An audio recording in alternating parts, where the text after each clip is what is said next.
See, your problem in life ain't if you aim too high and you miss it. Your problem in life is if you aim too low and you hit it.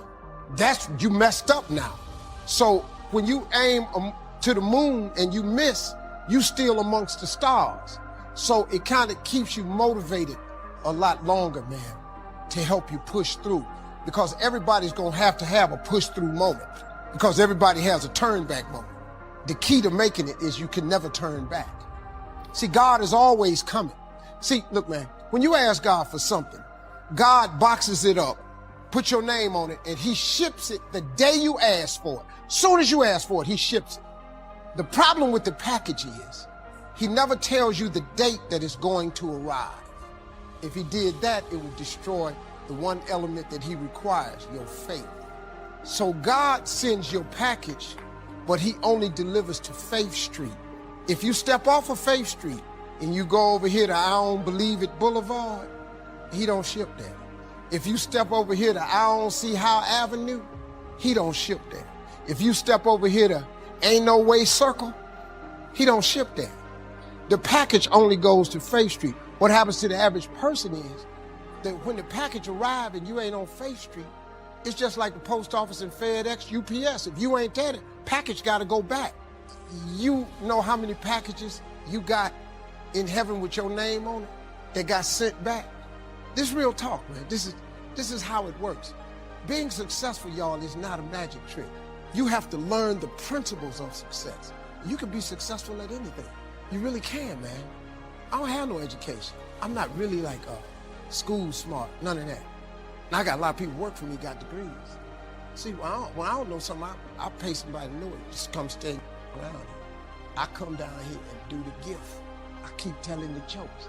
I'm telling you, God has an incredible life for you. All you got to do is ask him for it. Be willing to put in the work. The capacity to strengthen and increase your hunger is the one common denominator amongst the most successful people.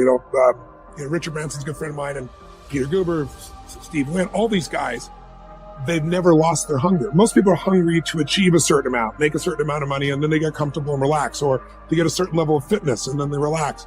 But, Richard is as driven today as when he was 16 years old starting. I mean, he's like on fire, and he's 65 years old.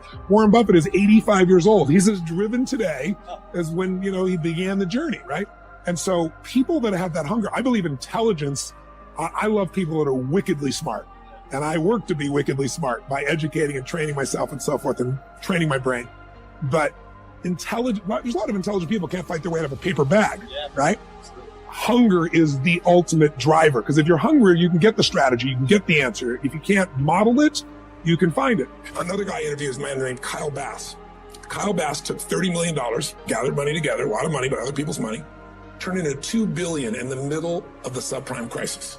That's a very big return. You can say that in 2 years, right? Oh my God. So I'm like, how did you do this? It's historic. And there's several books you read and they open up the chapter, and some of the most historic books written recently. The gentleman who wrote Flyboys also wrote one of the books, and starts out talking about Kyle Bass doing this incredible piece. It's like being there with him. But the way he did it was he risked 6 cents to make $1, and he just leveraged that up. Wow. So he could be wrong how many times and still break even? 15, he could be wrong 15 times and make money.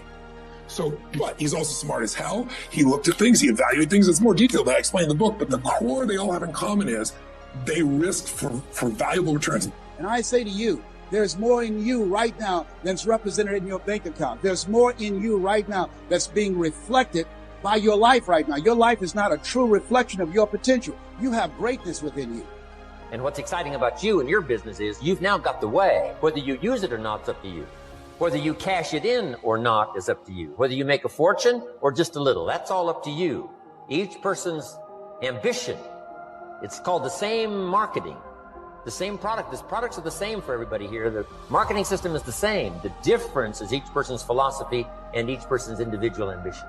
But whatever your ambitions are, now you've got the ways and means. And here's what you've got the ways and means to do. Serve as many people as you would like. Now, here's what's exciting about recruiting. With what you're involved in here, you can directly and indirectly affect the lives of dozens of people. Some of you are going to directly and indirectly affect the lives of hundreds of people. And some of you, if you wish, can directly and indirectly affect the lives of thousands of people. And the pay is accordingly. If you affect a few, you earn that pay. If you affect the many, you earn that pay. But the secret is found in the Bible. Service to many leads to greatness. Now, John Kennedy said it in his inaugural speech. Here's what he said: don't ask. Don't we wish that was the current political philosophy? Where is John Kennedy and his philosophy? John Kennedy said, don't ask. That's important if you understand philosophy. He said, don't ask what the people can do for you. Don't ask what the country can do for you. Don't ask what the government can do for you. That's not how you get rich. That's not how you have high self-esteem. That's not how you get trophies to put on the mantle above the fireplace, asking what the people can do for you. Don't ask, he said, what the people can do for you, but ask, what could I do for my country?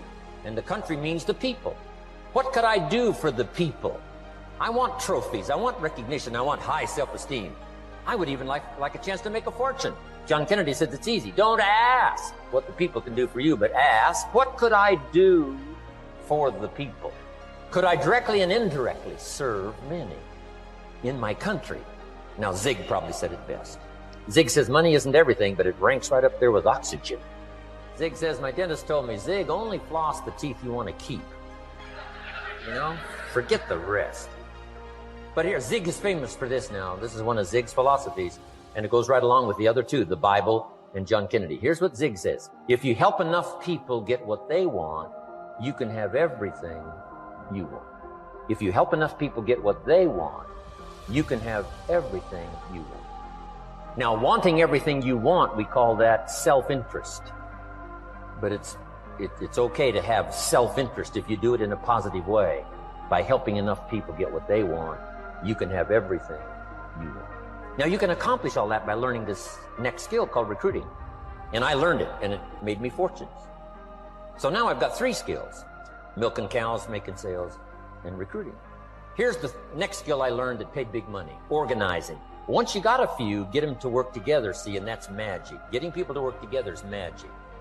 Now, yes, it's challenging, like having several members of your family. Getting them to work together is challenging, but it's magic. Getting husband and wife to work together is challenging, but it's magic when it happens. But everything magic is challenging. You just got to jot that down. Everything magic is challenging. But once you figure out the challenge and go for it, then the magic occurs. Let me tell you how magical people working together is. Let me quote the Bible again. It says, if 2 or 3 agree on a common purpose, nothing is impossible. Just try that on for your mental size. If 2 or 3 agree on a common purpose, nothing's impossible. Everybody's looking for a challenge. Here's what I teach, especially the kids. Here's the best challenge in the world. Let's go do it. Not you go do it. Let's go do it. If 2 or 3 of us decide on a common purpose to do it, nothing's impossible. Incredible. Working together, organizing. Now, when everybody's an independent, now it's a little more challenging.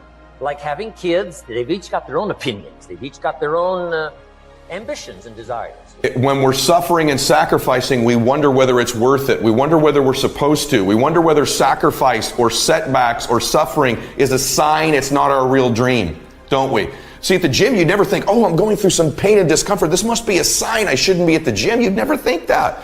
It goes with the territory. Everyone knows this. Build a bicep or a tricep or a chest or legs. You have to break it down, suffer and sacrifice for it to grow. So while it's happening, there's no part of you that says this isn't right. In fact, the indication of the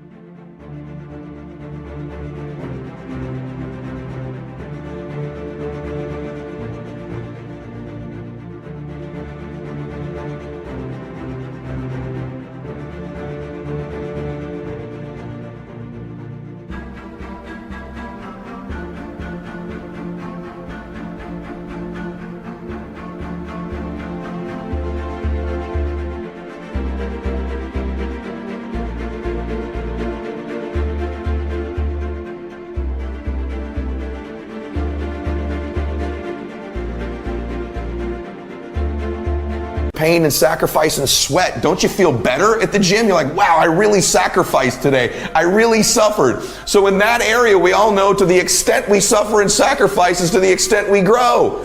And your body is a metaphor for the rest of your life. But the rest of our life, every time we sweat, every time we sacrifice, every time we suffer, we don't do what we do at the gym. We start saying, well, wait a minute. Maybe I'm not supposed to be doing this. Maybe I'm not cut out. Maybe it's not my destiny.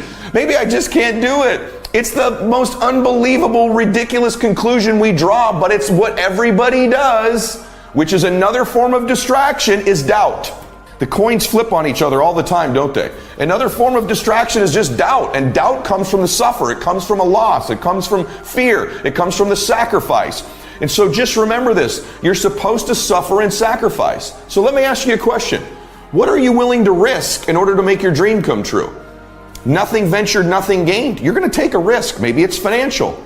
Maybe it's a risk of time. Maybe it's a risk at your job. Maybe it's a risk of looking bad. Maybe it's a risk of failing, of falling on your face, of going broke, of going through pain, of going through anxiety. Maybe it's even a risk in a relationship that's just going to be difficult while you do this. What are you willing to risk in order to win?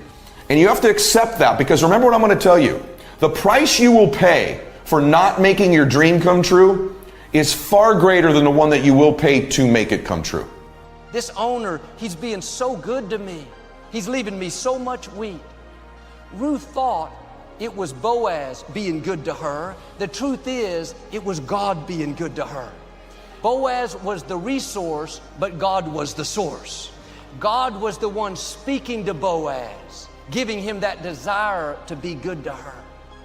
How many times has God spoken to people to be good to us and we didn't even know it? For no reason, they decided to help us. They opened a door.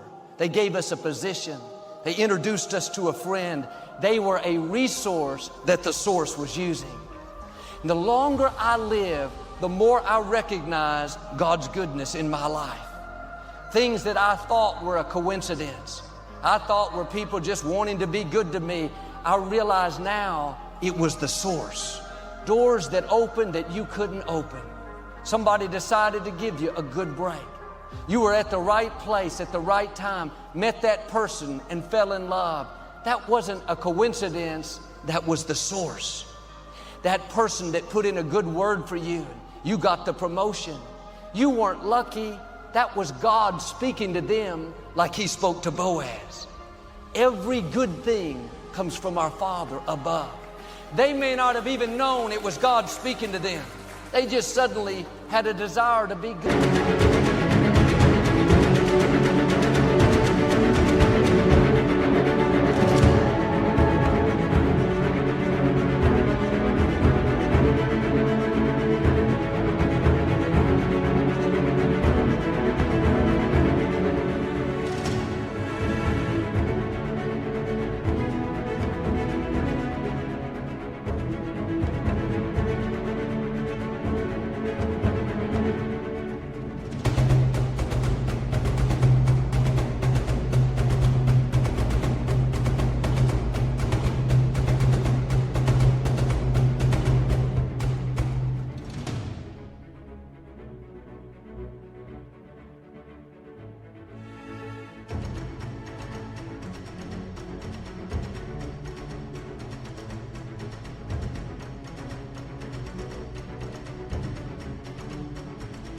Good to you, to stay late and introduce you to the client, to waive the policy and put the loan through?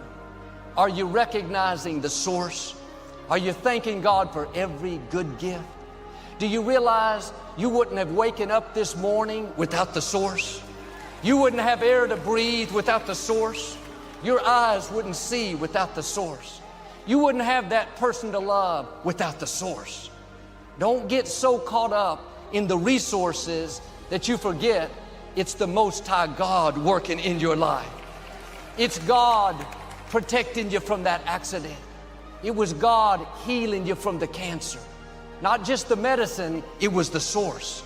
When you look back over your life, nothing was a coincidence. There were no lucky breaks.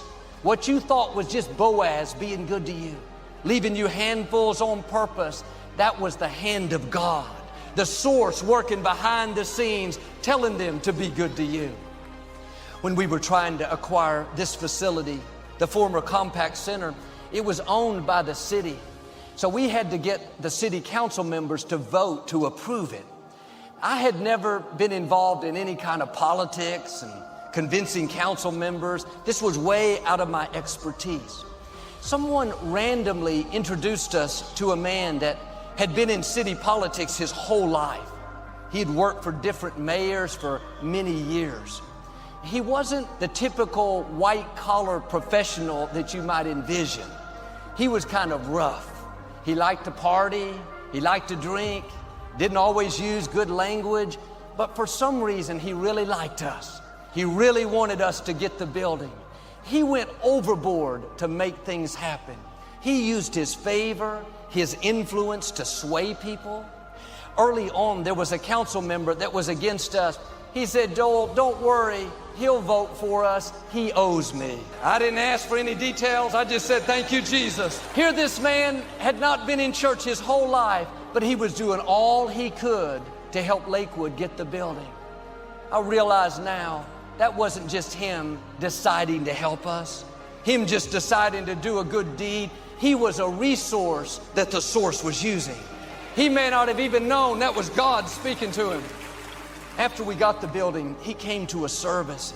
Years later, he was being interviewed about the process and about why he had helped us. He said, "I don't go to church. I went to Lakewood one time and I don't like the circus."